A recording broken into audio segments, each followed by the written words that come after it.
বাহ, সকাল থেকে এই পর্যন্ত না জনকে বেকআপ করিয়ে দিয়েছি। কাউকে উল্টো পাল্টা বললে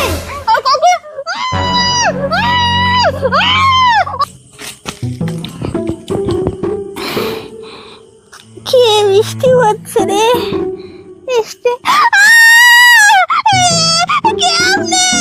তুই আমাকে চিনতে পারবি না, তবে তুই আমার বিশাল বড় ক্ষতি করেছিস।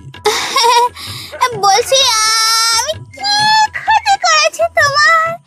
তুই আমার গার্লফ্রেন্ডের সঙ্গে সম্পর্ক কেঁচিয়েছিস, তাই তাই তোকে আমি ছাড়বো না। তোকে মরতেই হবে, তোকে মরতেই হবে আজকে। ও এই ব্যাপার।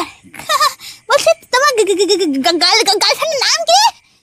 ওসব তোর কিচ্ছু জানতে হবে না, তবে এই যে দেখছিস এই ক্রিয়া করা আছে, আমি তোর